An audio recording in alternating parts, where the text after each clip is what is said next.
এবার Abdul Muttalib ডাক দি কয় কাবা রে, তোর তো একটা ইট খসাইতে পারে নাই, আজকে কেন আমার বাড়ির দিকে মাথা নত হয়ে গেছে? কাবার জবান খুলে গেছে। কাবা বলে আব্দুল মুত্তালিব তুমি জানো না আমি কাবার কাবা রাহমাতুল লিল আলামিন, যার খাতিরে আমার কাবার এত দাম, আমি কাবার এত মূল্য, কাবার এত মর্যাদা, যার খাতিরে আমি কাবারে মানুষ মানব। ওই শরীয়তের কিবলা হলো কাবা, নামাজের কিবলা কাবা। আমার ওই ভাই আলোচনা যদি অল্প সময়ের মধ্যে আলোচনা করেছিল, আমার কানে আসছে মুসলমান, শরীয়তের কিবলা হলো কাবা, দুজানের কিবলা হলো রাহমাতুল লিল আলামিন, মোনাজাতের কিবলা আরশে আজিম। কাবারে আমি কাবার এত দাম বেড়েছে যার কারণে সেই কাবার কাবা রাহমাতুল লিল আলামিন দুনিয়ার মধ্যে আগমন করেছে। জোরে বলেন মারহাবা। কাবায় বলতেছে আব্দুল মুত্তালিব, আরে আমার এত দাম, আমার এত শান, আমার এত শান শৌকত কেন বাড়ছে জানো?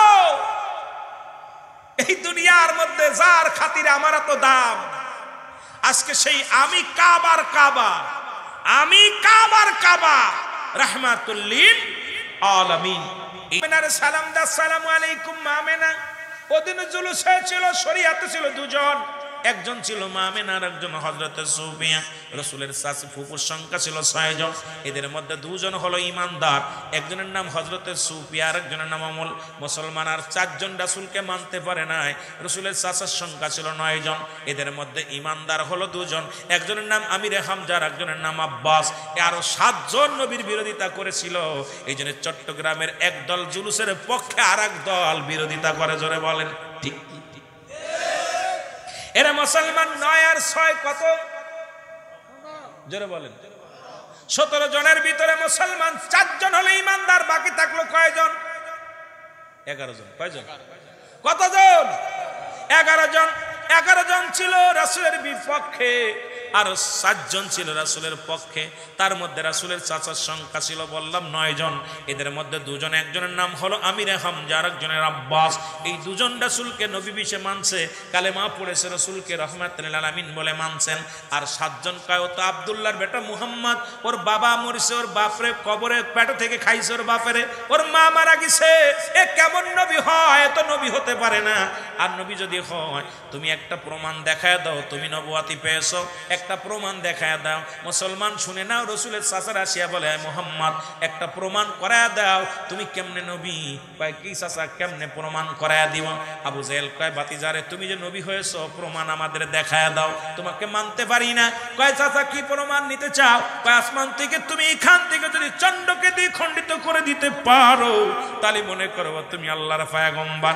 সালাম নবীজি কয় চাচারে তো কোনো ব্যাপার নয়, দাঁড়াও দাঁড়াও আমি দেখতেছি। দাঁচা গো নবীজি সেজদায় পড়িয়া মাথা উঠায়া দুটি হাত উঠায় দোয়া করিয়া যখন চন্ড সূর্যের দিকে 7 আঙ্গুল মুবারক ইশারা দিলেন, সঙ্গে সঙ্গে চন্ড দ্বিখণ্ডিত হয়ে গেল। জোরে বলেন সুবহানাল্লাহ।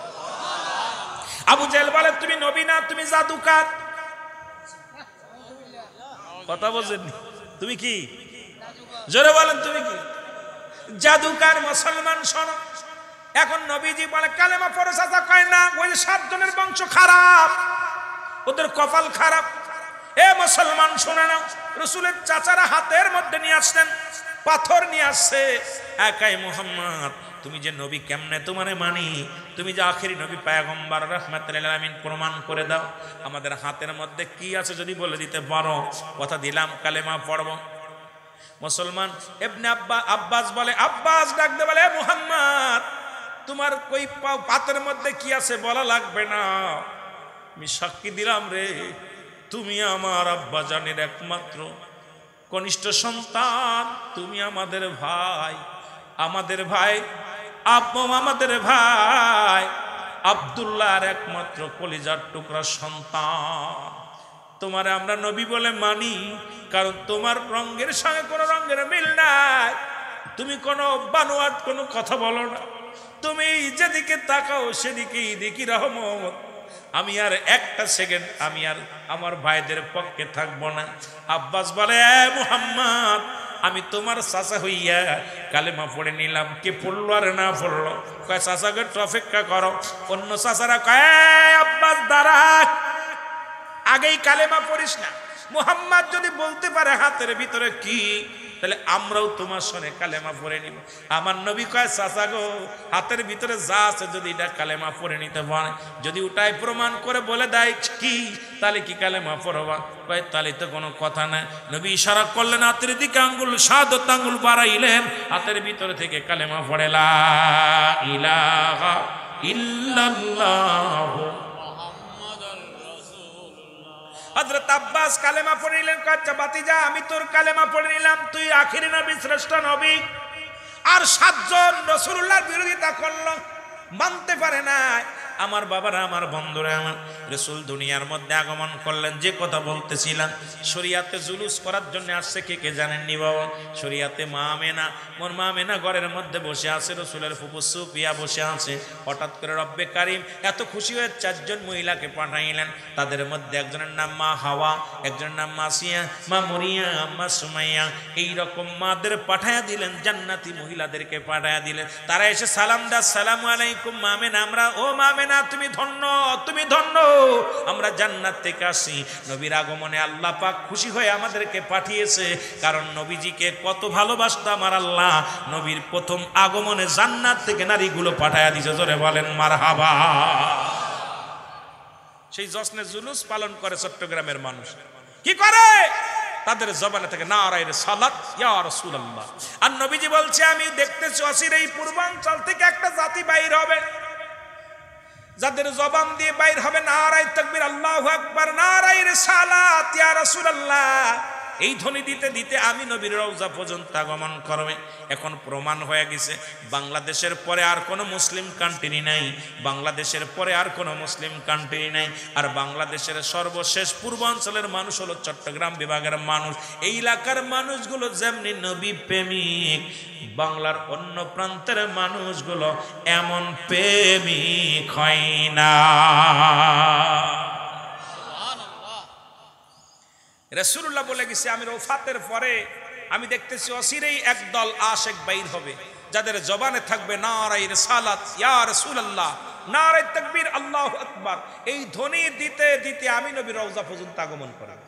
সুবহানাল্লাহ বলেন না? আমি গুনাহগারের ক্ষুদ্র জ্ঞান, আমার জানা মতে বাংলাদেশের পরে আর কোনো মুসলিম কান্ট্রি নাই, পূর্বাঞ্চলে আর কোনো মুসলিম কান্ট্রি নাই জানা মতে। আর সেই পূর্বাঞ্চলের মানুষ হলো আপনারা, এই চট্টগ্রামের মানুষ। এই জন্য নারী পুরুষ বৃদ্ধ দেখলাম, খুড়া মানুষ, প্রতিবন্ধী মানুষগুলো নারায়ে রিসালাত। এবছর অকল্পনীয় জুলুস হয়েছে, যেখানে সবাই নবীর আগমনে ঘর ছেড়ে দিয়ে, বাড়ি ছেড়ে দিয়ে রাস্তায় নেমেছে। রাসূলুল্লাহ যখন মক্কা থেকে মদিনায় হিজরত করেছিল, তখনও মদিনার সব মানুষগুলো রাস্তায় দাঁড়িয়েছিল, নবীজির জুলুসে আগমনে স্বাগতম জানিয়েছিল। আবার নবী যখন এসেছিল তখন একই অবস্থা হয়েছিল। ঠিক নবীর আগমনের মাস যখন আসে, চট্টগ্রামের মানুষগুলো ঘর ছেড়ে দিয়ে রাস্তায় নামে নবীর আনন্দে। আমার নবী আইছে বা পৃথিবীর বুকে, পৃথিবীর আলো দেখছে আমার নবী শরিয়াতে। এই আনন্দ হইয়া আমার বাবারা, চট্টগ্রামের মানুষগুলো নবীর ইশকে দিওয়ানা হয়ে রাস্তায় বাইর হয়। জোরে বলেন না সুবহানাল্লাহ? আরো জোরে বলেন। আপনারা কষ্ট পাচ্ছেন? কষ্ট পাচ্ছেন? আর এই সমস্ত যারা কষ্ট পায়, তারাই ওই আপনার নুরু পাগলার মতো মানুষের ফুরায় মারে। ভাই জোরে কোন ঠিক কিনা? জোরে বলেন ঠিক কিনা? আমার জানা মতে, আমার দেখা মতে মুসলমান বাংলাদেশের কিছু তৌহিদি জনতা, যদিও আমার সাবজেক্ট ওটা না, তবু কথাগুলো বলতে হয়। মনে বড় কষ্ট, মনে বড় দুঃখ নিয়ে বলতেছি। আল্লাহর কোন পাগল কোন হালাতে থাকে? মানুষের সিনার খবর, মনের খবর কে রাখে? জোরে বলেন কে রাখে? জোরে বলেন কে রাখে? এখন যদি আমি মনের খবর বলতে পারলে, সে দবকগিরি করা হারাম। কথা কন না কেন? দবকগিরি করা কি হারাম? গণক করা হারাম, গণক করা হারাম, দবকগিরি করা হারাম। এখন আমার দেশের তৌহিদি কিছু জনতা বাইর হয়েছে, মানুষের সিনার খবর জানে, মনের খবর জানে, হারাম কাজের সঙ্গে লিপ্ত। হয়তো তৌহিদি জনতা এখানে দুই একটা থাকলে তারা বুঝতে পারবেন আপনি আমার মনে মনে কি বলতেছি। আমার নবী গায়েব জানে না, এটা জানে। নবী গায়েব বললেই বলে এটা হার, গায়েব জানে না, এটা মানা যাবে না। অথচ উন্ডা গায়েব জানে যে নুরা পাগলা কাফেরি হয়ে গেছে। কথা কেন? এ কেমন পাগল? গায়েবের খবর দেনওয়ালা কে? আর আমার দেশের তৌহিদি কিছু জনতা বাইর হয়েছে, তারা গায়েবের খবর দেনেওয়ালা হয়ে গেছে। এ মুসলমান শুনে না, গভীর মনোযোগ। রাজবাড়ি জমিনে বড় কষ্ট পাইলাম। আমার জানা মতে, আমার দেখা মতে, পৃথিবীর ইতিহাসে জাহিলা জামানা আমার রাসূলের সঙ্গে নবীজিকে কত মারিয়া রক্তাক্ত করেছে, নবীর চাচারা বিরোধিতা করেছে। নবীজি মুসলমান শোনো, নবীর জামানায় কত মানুষ ইন্তেকাল করেছে। আমার নবীজি একদিন বসে আছে, নবীর সামনে দিয়ে এক কাফেরের লাশ নিয়ে যাচ্ছে, মরা মানুষের লাশ। রাসূলুল্লাহ লাফ দিয়ে দাঁড়াইলেন। সাহাবীরা বলে, ইয়া রাসূলুল্লাহ, আপনি দাঁড়াইলেন কেন? আপনি দাঁড়াইলেন কেন? আমার নবী বলে, ও সাহাবীরা, আমি দাঁড়াইলাম কেন তোমরা জানতে চাও? এই যে লাশ নিয়ে গেল, কয় হুজুর এটা কাফেরের লাশ, এটা ইহুদির লাশ। আমার নবী কয়, না রে না, ও তো যদিও কাফেরের লাশ, ও তো একজন মানুষ। আমি তো কাফেরের জন্য দাঁড়াই নাই, আমি দাঁড়াইছি মানুষের লাশ হিসেবে আমি দাঁড়াইছি। সুতরাং আমার নবী মানুষদেরকে কত ভালোবাসত, কত মায়া করতেন। আমার নবীজি কখনো ঘৃণা করেন নাই।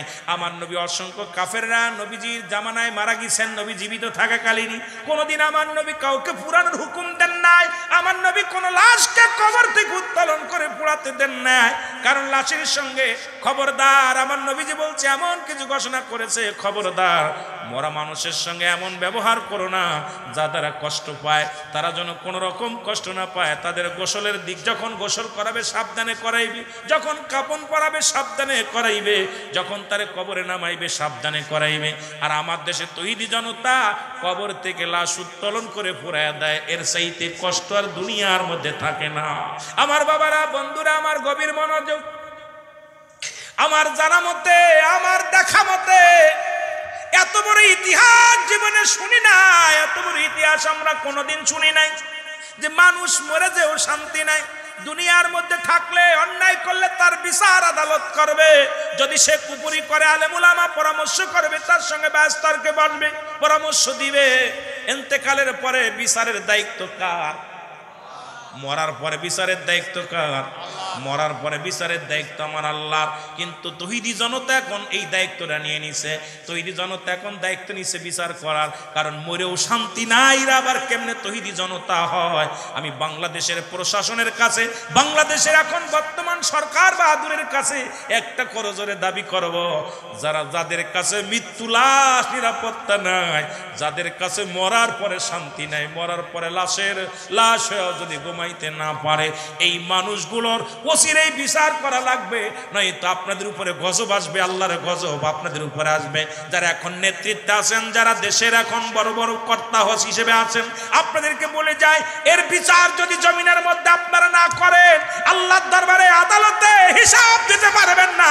এই বিচারের কাঠগড়ায় যেদিন দাঁড়াবেন, আল্লাহর ফেরেশতারা আল্লাহ রাব্বুল আলামিন জিজ্ঞাসা, যখন বান্দারে দুনিয়ার মধ্যে তোরে পার দিয়েছিলাম, ওই নুরা পাগলার লাশটা কবরে ঘুমাইতে পারে নাই, তাকে উত্তোলন করে তোমরা পুরাইছো, তোমার গায়ে শক্তি ছিল, ক্ষমতা ছিল, বিচার করো নাই, আল্লাহর আদালতে আপনারা ধরা পড়ে যাবেন। এই জন্য অনুরোধ করব, যারা এই সমস্ত অপকর্মের সঙ্গে লিপ্ত, যারা মরা মানুষকে উঠাইয়া কবর থেকে দুনিয়ার মধ্যে পুড়াইয়া দিছে আগুন দিয়া, আল্লাহর কসম করে বলি, তাদের বিচার করতে হবে, করতে হবে, নাই আল্লাহর আদালতে ধরা পড়তে হবে। আপনাদের জোরে বলেন ঠিক কিনা?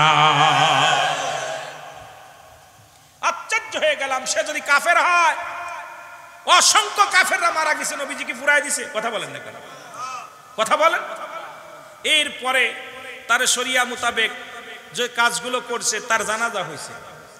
যেভাবেই হোক, আমি তার পক্ষে কথা বলতেছি না, আমি তার পক্ষে কথা বলতেছি না। তবে দৃষ্টিকটু সবচেয়ে বেশি খারাপ লাগছে যে আজকে সারা বিশ্বে মেসেজ চলে গেছে যে বাংলাদেশে মরেও শান্তি নাই, কবর থেকে উঠায় পুরায়। যেটা বলেন ঠিক কিনা? এই মেসেজটা বাংলাদেশে একটা জঙ্গলিবাদ, বাংলাদেশটা উগ্রপন্থী, বাংলাদেশ সন্ত্রাস, বাংলাদেশে তালেবান, এটা মেসেজ দিয়েছে। সুতরাং সরকার বাহাদুরকে অনুরোধ করব, এই সমস্ত তালেবান, এই সমস্ত জঙ্গলিবাদদেরকে অচিরেই বিচারের আওতায় আনতে হবে। যারা বলেন ঠিক কিনা? নাই তো বিশ্বের বুকে আপনারা বাংলাদেশের মান ক্ষুণ্ণ হবে। যারা বলেন ঠিক কিনা? আরো যারা বলেন ঠিক কিনা? সুতরাং আমি আশ্চর্য হয়ে গেলাম, যেই মানুষটা যদি কুফরি করে ইমাম মেহেদি বলে দাবি করছে শুনছি, আমি দেখি নাই জানি না, তবুও যদি দাবি করে থাকে তখন তো জীবিত ছিল, আপনারা যাইতেন, যা পার লোকটার তওবা পড়াইতেন। অসংখ্য কাফের রাসূলুল্লাহর কাছে কালেমা পড়ে মুসলমান হয়েছে, জোরে বলেন ঠিক কিনা? হয়েছে না? কথা বলেন হয়েছে না? অনেক আল্লাহর ওলির কাছে, এই যে বাহাদুর শাহ আপনাদের কাছে, তয়েব শাহ আসছেন, ইনার কাছে অসংখ্য, এই গতবারও কয়েকজন হিন্দু অমুসলিম মুসলমান হয়েছে, কালেমার মালা পড়ে মুসলমান হয়েছে। এ মুসলমান, গভীর মনোযোগ। সুতরাং সে যদি ভুল করে থাকে, আপনারা এতই তৌহিদি জনতা যাইতেন, তার কাছে যাইতেন, পরামর্শ করতেন, ভাই এটা করা যাবে না, তখন একটা ভাব হতো। কিন্তু মরে গেছে যে ব্যক্তি মারা গেল, এই ব্যক্তির আপনাকে কে আপনাকে শিখাই দিল?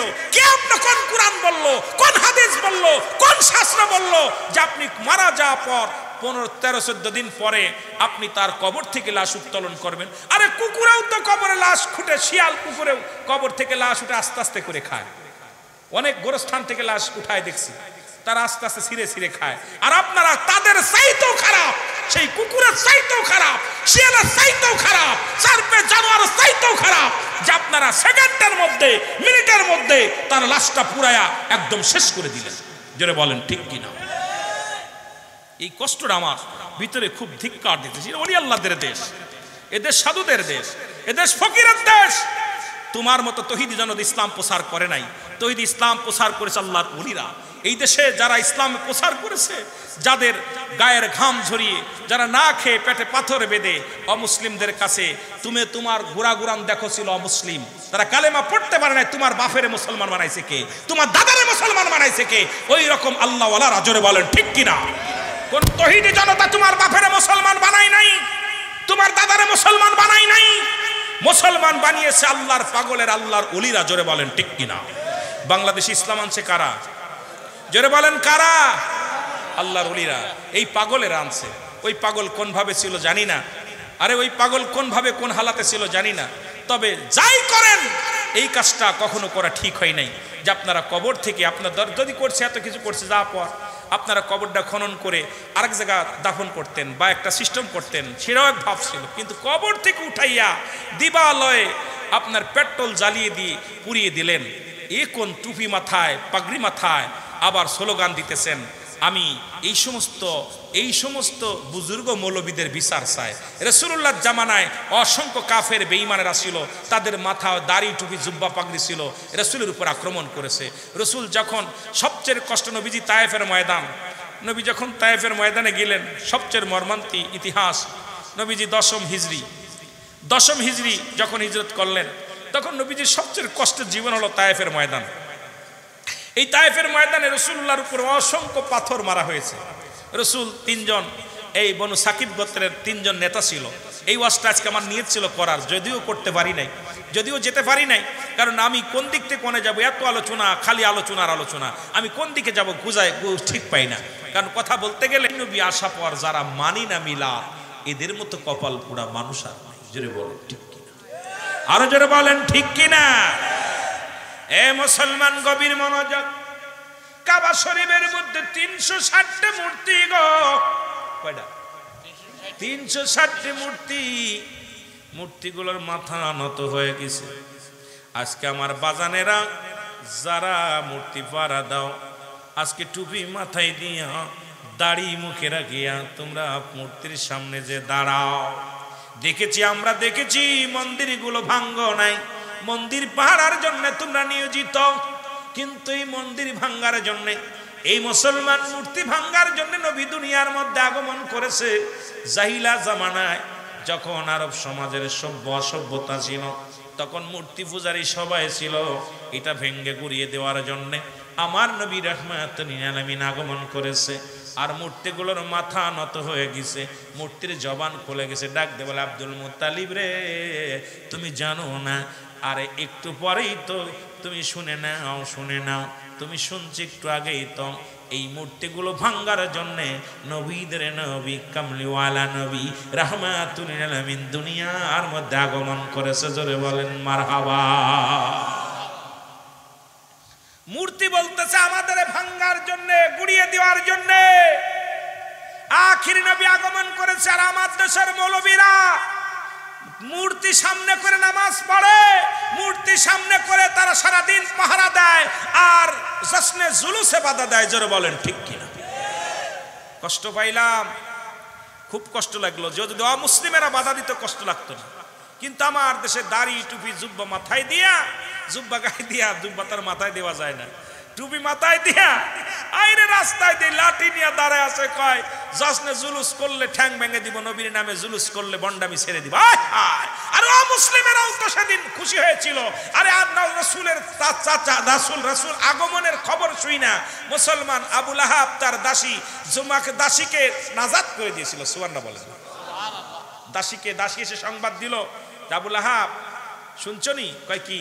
কয় আরে আব্দুল্লাহর এক কলিজার টুকরা সন্তান হয়েছে, যার চেহারা আকাশের চাঁদের চাইতে সুন্দর। এত সুন্দর পুরুষ আমার জীবনে দেখি নাই।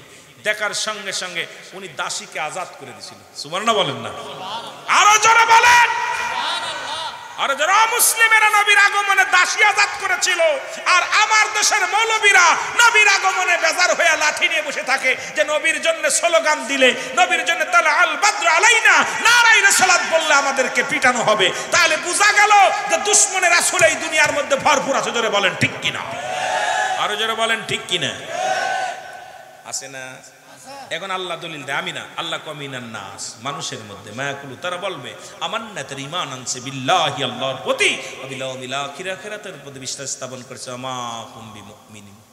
কত সুন্দর দলিল আল্লাহ কাছে। আল্লাহ বলতেছেন হাবিব, ওই মানুষের মধ্যে বেঈমান আছে, না শব্দের অর্থ মানুষ।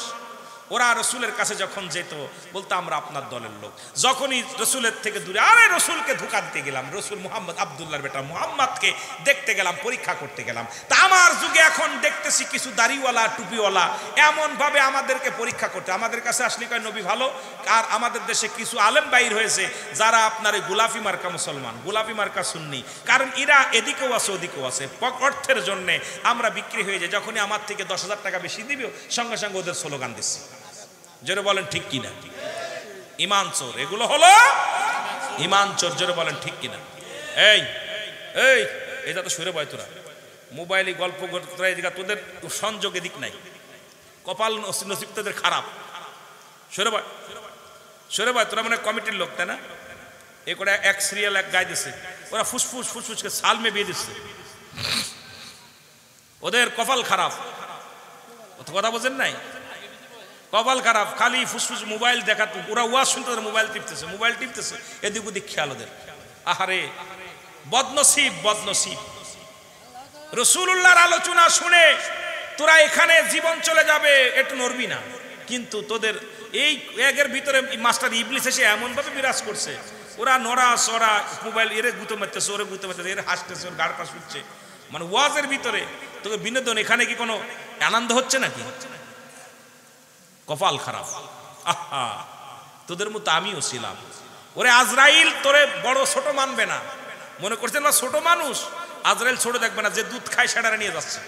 বুড়োটা বেঁচে আছে, বাপ নাই, বাপ আছে, বাবার কাঁধে সন্তানের লাশ, সন্তানের কাঁধে বাবার লাশ। যে কোনো মুহূর্তে তোরে নিয়ে যেতে পারে। তোর মতোই মস্তান খুদে মস্তানের কোনো হাকানা নাই, যে কোনো মুহূর্তে রব্বে কারিম ডাক দিতে পারে। যেটা বলেন ঠিক কিনা? এটা জান্নাতের বাগান।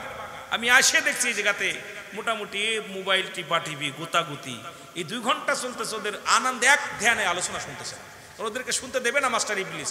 ইবলিস কিয়ামত 3টা অধিকার চাইছে, কিয়ামত পর্যন্ত হায়াত, মানুষের লোমে লোমে ঢুকবে, আর যখন যে সুরত ধরতে যাবে তখন সে সুরত ধরবে। ওদের ভিতরে আয়া সুরত ধরা বইয়া পড়ে খালি মোবাইল টিপাচ্ছে। কথা বোঝেন নাই? কিয়ামত পর্যন্ত হায়াত, কিয়ামতের আগে মৃত্যু হবে না, আর মানুষের লোমে লোমে ঢুকবে। কারণ এই ইবলিস শয়তান, মানব শয়তান, জিন শয়তান, নফ শয়তান, কবির শয়তান, মাস্টার ইবলিস কাউকে ভালো পথে চলার মতো তৌফিক দান করবে না। কারণ তারা চিন্তা করবে আমার ওদের বিতাড়িত করতে হবে, কারণ আমি লানতপ্রাপ্ত, কারোর শান্তিতে ভালো জায়গা। আর এখানে যতক্ষণ তো বসে আছেন, আল্লামা কুতুবী রাহমাতুল্লাহ বয়ান করে, বান্দা যখন কবরের ভয়ে, জাহান্নামের ভয়ে চোখের পানি ছেড়ে খাস তওবা করে আল্লাহ বলে ডাক দিবে, আল্লাহ তার জীবনে দরিয়া দরিয়া গুনাহ মাফ করে দেবে।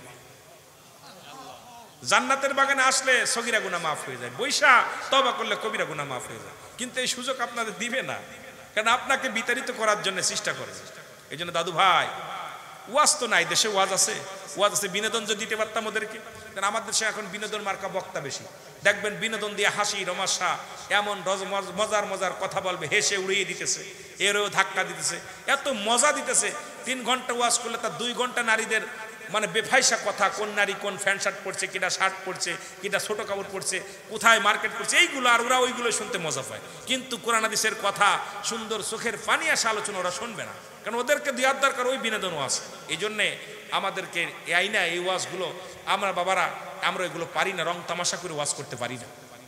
আমার দেশে অসংখ্য বক্তা আছে যারা লক্ষ টাকা নিতেছে, 1,80,000, 90,000, 1.5 লাখ টাকা নিতেছে, কিন্তু আয়া দেখা যায় 1-1.5 ঘন্টা যায় আলোচনা করে, হয়তো গিবাত, অন্য দলের গালিগালাজ, অনেকে কাফের, তাদের ফতোয়াই হলো কাফের। এক দলের ফতোয়া কাফের, আর এক দল আয়া রং তামাশা দিয়া ঢং ডুং কইরা কিছু জিকিরাজগাত দিয়া চলে যাবে। দেখা যায় কলা কচু কিছু শিখতে পারলাম না। এটা একটা শিক্ষার ময়দান। জুমলায় খবরিয়া, জুমলায় হিংসায়া, বক্তা মনের ভাব প্রকাশ করলে শ্রোতা সহজেই বুঝতে পারে, এটাকে বলা হয় জুমলায় খবরিয়া।